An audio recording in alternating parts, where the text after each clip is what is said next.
একটা অ্যাপসটা ছিল, আমি টিকটকে দেখছিলাম যে অনেক মেয়েরা চাইনিজ ছেলের সাথে কথা বলে। পরে আমি এটা ডাউনলোড দিছিলাম। মেনে নেই নাই যে আমার একটাই মেয়ে, আমি অত দূরে দিব না।妈呀叫我来结婚，我就来了。 আবারও চলে আসলো চীনের যুবক প্রেমের টানে বাংলাদেশে। বাংলাদেশের টাঙ্গাইল জেলার ঘাটাইল উপজেলায় এই ঘটনা ঘটেছে। সেই চীনা যুবক বাংলা ভাষা জানে না, তিনি মোবাইল অ্যাপের মধ্যে ভাষা ট্রান্সলেট করে বাঙালিদের সাথে কথা বলতেছে। পাসপোর্ট ভিসার অবস্থা কি?签证1个月。 এক মাসের ভিসা। ভাষা ও সাংস্কৃতিকগত পার্থক্য কিভাবে সামলাচ্ছেন?这个聊天打到他手机上，他自动就翻译了。 যখন এই চ্যাটটা ফোনে পাঠানো হয়েছিল, তখন এটি স্বয়ংক্রিয়ভাবে অনুবাদ করা হয়েছিল। ভবিষ্যতে কোথায় বসবাসের পরিকল্পনা করছেন? বাংলাদেশ, চীন?你未来打算住在哪里？孟加拉国、中国。到中国住下去，中国可以我工作，但是这边我语言不通，工作不了。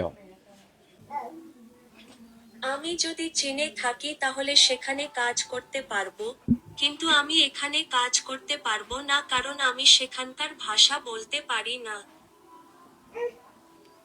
একটা অ্যাপসটা ছিল, আমি টিকটকে দেখছিলাম যে অনেক মেয়েরা চাইনিজ ছেলের সাথে কথা বলে। পরে আমি এটা ডাউনলোড দিছিলাম। ডাউনলোড দেওয়ার পরে হঠাৎ করে একদিন আমার মেসেজ দিছে। পরে আমি ওইটা আবার রিপ্লাই দিই নাই। 4-5 দিন পরে রিপ্লাই দিতে যাই, দেখি যে মানে চাইনিজ ছবি কি আর।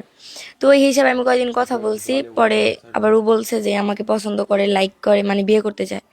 পরে আমি বলছি আমাকে বিয়ে করতে হলে বাংলাদেশে আসতে হবে। পরে ও বলছে যে আচ্ছা যাম, কিন্তু আমি বিশ্বাস করিনি, তাই কি আর অত দূর থেকে এখানে আসা যায়। পরে কয়দিন আমি কথা বলি নাই। পরে হঠাৎ করে একদিন আমি লাইন আসছি, পরে অনেকগুলো মেসেজ দ্বারা এতদিন কই আসিলা, কই তুমি? পরে আমি বলছি যে আমার আর মেসেজ টেসেজ দিয়েন না, বাংলাদেশে আমার বাপে ভালো ছেলে দেখছে, আমি ওখানে বিয়ে করি। পরে আমার সাথে রাগারাগি দেখাইছে যে তুমি কয়জনকে বিয়ে করতে চাও, আমাকে না তোমার বাবা মা যাকে পছন্দ করে তাকে। পরে আমি বলছি যে আমার বাবা মা এখন খুশি হয়ে যাকে দিবে আমি তাকে। কয় না না আমি আসবো। পরে ও সেদিন রাত্রে অনলাইনে টিকিট কাটছে। অনলাইন টিকিট কাটার পরের দিন রাত 9:30 আমাদের বাংলাদেশ এয়ারপোর্টে আসছে। মানে ও আমার এই টিকিটের ছবি তুলে পাঠাইছে, তাও আমি বিশ্বাস যাই নাই। এয়ারপোর্টে এসে ছবি তুলে পাঠাইছে, তাও বিশ্বাস যাই নাই। যখন আমাদের বাংলাদেশ এয়ারপোর্টে আইসা একটা ভাইয়ের আদা কথা বলাইছে, পরে বিশ্বাস গেছে। তারপরে আব্বু আম্মু মাইনা নিব না, বাড়ি থেকে নামাই দেবো, এরকম ওরকম। তারপরে 2-3 দিন পর আরেকটা আপুর মাধ্যমে ওরা আমাদের বাড়িতে আসছে লোকেশন হিসাবে। তারপরে সবাইকে জানানোর পর আমাদের বিয়ে দেওয়া হয়েছে। হ্যাঁ, যেহেতু আমার জন্য আসছে তাকে তো আর ফিরিয়ে দেওয়া যাবে না, এর কারণে আমি সম্পত্তি দিয়েছি, এর কারণে আমরা বিয়ে করে নিছি।